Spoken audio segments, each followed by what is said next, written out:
भगवान तथागत श्रावस्ती के वन प्रांतर में विहार कर रहे थे। वन के हरे भरे ऊंचे ऊंचे वृक्ष, लघु पादप, इन पर अठखेलियाँ कर रहे पक्षीगण सभी प्रभु के सानिध्य में मोद मना रहे थे। भगवान की करुणा की छुअन से इस प्रांतर की वनश्री सतगुणित हो गई थी। यहाँ विचरने वाले जीवों की द्वेष भावनाएं प्रभु की पराचेतना का स्पर्श पाकर स्वतः ही शामित हो गई थी। भगवान की उपस्थिति ही वन्य जीवों की भावनाओं का पुरस्कार कर रही थी। समूचे वातावरण में शांति, श्री व शोभा का विस्तार हो रहा था। इस प्रभु महिमा से परिचित भिक्षुजन अपने शास्ता के सानिध्य में क्षण क्षण परिवर्तित होने वाले इस जगत में शाश्वत व सनातन निर्माण की खोज में लगे थे। प्रभु के प्रवचन उनके अंतस में सदा प्रकाश किरणों की भांति अवतरित होते थे। प्रभु वचनों की किरणमाला अंतर मन के कोनों में उजाले की फुहारें बरसा देती थी। इन उजास भरी फुहारों में अनदेखा दिखने लगता था, अनजाने की पहचान होने लगती थी। इन प्रवचनों में श्रावस्ती के नगरजन भी भाग लेते थे। उनके मन भी भगवान के प्रति भावों से भरे थे। भगवान की शब्द चेतना के महत्व की उन्हें पहचान थी। उन्हें मालूम था कि तथागत के शब्दों में उनकी करुणा घुली है। भगवान के प्रेम से सने हैं उनके वचन। अनेकों को यह भी अनुभूति होती थी कि भगवान अपनी वाणी से परम ऊर्जा का दान करते हैं, बस स्वीकारने वाला होना चाहिए। जिनके पास श्रवण की कला है उन पर तथागत के अनुदान बरसे बिना नहीं रहते। भगवान के द्वारा धर्म श्रवण की महिमा दिगंत व्यापी हो चली थी। दूर देशों में इसकी चर्चाएं होती थी। इन चर्चाओं से असंख्य जन उत्साहित उत्प्रेरित होते थे। कईयों के पग बरबस ही भगवान की देशना सुनने के लिए बढ़ चलते थे। ऐसे ही एक दिन कुछ उपासक धर्म श्रवण के लिए भगवान के पास आए। भगवान उन समय एक महावट की छाया में आसीन थे। प्रभातकालीन अरुण सूर्य अपनी असंख्य किरणों के श्रद्धा सुमन उनके चरणों में अर्पित कर रहा था। पक्षीगण कलरव करते हुए मीठे मीठे भक्त गीत गा रहे थे। इस सुखद बेला में आए हुए उपासकों ने भगवान से प्रार्थना की कि आप कुछ कहें, हम दूर से आए हैं। उनकी इस प्रार्थना को तथागत ने मौन भाव से सुना और सुनकर भी मौन रहे।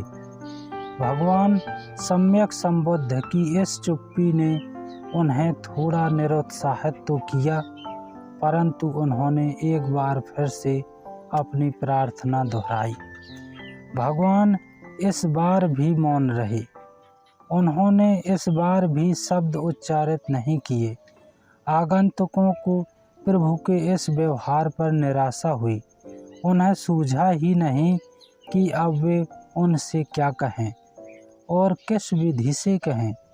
भगवान के पास खड़े भिक्षुजनों को भी भगवान का यह व्यवहार अटपटा लगा, परंतु वे इस अटपटेपन का कोई कारण नहीं खोज पाए। हालांकि आगंतुकों ने फिर से एक बार हिम्मत जुटाई और फिर से भगवान से कुछ कहने की प्रार्थना की। जब उन्होंने 3 बार प्रार्थना की तो भगवान तथागत मुस्कुरा उठे और इस मुस्कुराहट के बीच उन्होंने बोलना शुरू किया। अनुभूति से अद्भुत वचन उन्होंने श्रवण करने वालों की चेतना में उड़ेलना शुरू किया। पर भारी अचरज तो यह था कि भगवान तो बोल रहे थे, किंतु आगंतुक जन सुन नहीं रहे थे। हालांकि वे सुनने के लिए ही दूर से आए हुए थे, लेकिन दूर से आने का सुनने से क्या संबंध। उन्होंने श्रवण की कला सीखी नहीं थी। उनमें से कोई बैठे बैठे सोने लगा और कोई जम्हाइयाँ लेने लगा, कोई इधर उधर देखने लगा, कई तो आपस में ही बातें करने लगे। वे परस्पर कह रहे थे कि यह कैसा प्रवचन है, इसमें तो कोई रोचक बातें नहीं हैं, ना इसमें हंसाने वाले चुटकुले हैं और ना मनोरंजक कथाएं। इनमें कुछ लोग जो सुन रहे थे वे भी बस सुन भी रहे थे, उनके भीतर हजार और विचार चल रहे थे। पक्षपात, पूर्वाग्रह, धारणाएं उनके पर्दे पर पर्दे पड़े थे। उतना ही सुनते थे जितना उनके अनुकूल पड़ रहा था, उतना नहीं सुनते थे जितना अनुकूल नहीं पड़ रहा था। आनंद ने यह दशा देखी। उन्होंने देखा कि पहले तो इन लोगों ने 3 बार प्रार्थना की, उन्होंने याचना की, पर भगवान टालते रहे। फिर बोले, अब जब ये बोल रहे हैं तो इनमें से कोई सुन नहीं रहा है। आनंद को बड़ी हैरानी हुई। उन्होंने कहा, भगवान आप किनसे बोल रहे हैं? यहाँ तो सुनने वाले कोई है ही नहीं। भगवान हंसने लगे और हंसते हुए बोले, मैं संभावनाओं से बोल रहा हूँ, मैं बीज से बोल रहा हूँ, और मैं बोल रहा हूँ इसीलिए भी कि मैं नहीं बोला, ऐसा दोष मेरे ऊपर नहीं लगे। रही सुनने वालों की बात, सो ये जाने, सुन लें इनकी मर्जी, ना सुने इनकी मर्जी। फिर जबरन किसी को कोई बात सुनाई भी कैसे जा सकती है। लेकिन भिक्षु आनंद का अंतस अभी भी अचरज से भरा था। उन्हें लग रहा था कि भगवान के इतने सुंदर उपदेश को ये सुन क्यों नहीं रहे हैं। आनंद को लग रहा था सुंदर उनके हृदय के कमल खिल रहे थे। यह बुद्ध की मधुर वाणी, ये उनके शब्द उनके भीतर वर्षा हो रही थी, अमृत की वर्षा हो रही थी। वह चकित थे कि इतने सुंदर उपदेश और ये मूढ़ बैठे हैं। इनमें से कोई झपकी ले रहा है, कोई जम्हाई ले रहा है, किसी का मन कहीं भाग गया है, किसी का मन सोच रहा है कि यह ठीक है कि नहीं, गलत है कि सही, शास्त्र में लिखा है उसके अनुकूल है या नहीं। कोई विवाद में पड़ा है, एक भी सुन नहीं रहा इतना सुंदर उपदेश। आनंद की इस ऊहापोह पर बुद्ध मुस्कुराए और कहने लगे, आनंद, श्रवण सरल नहीं है, श्रवण बड़ी कला है, आते आते ही आती है। राग द्वेष, मोह और तृष्णा के कारण धर्म श्रवण नहीं हो पाता, पूर्वाग्रहों के कारण धर्म श्रवण नहीं हो पाता, मद के कारण धर्म श्रवण नहीं हो पाता, पुरानी आदतों के कारण धर्म श्रवण नहीं हो पाता। लेकिन इन सब के मूल में है राग। राग की आग के समान आग नहीं है। इसमें ही संसार जल रहा है, इसमें ही मनुष्य का बोध जल रहा है।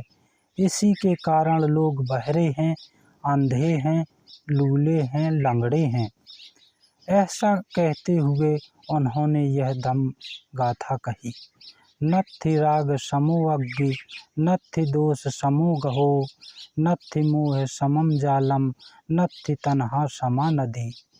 अर्थात राग के समान आग नहीं, द्वेष के समान ग्रह नहीं, मोह के समान जाल नहीं, और तृष्णा के समान नदी नहीं।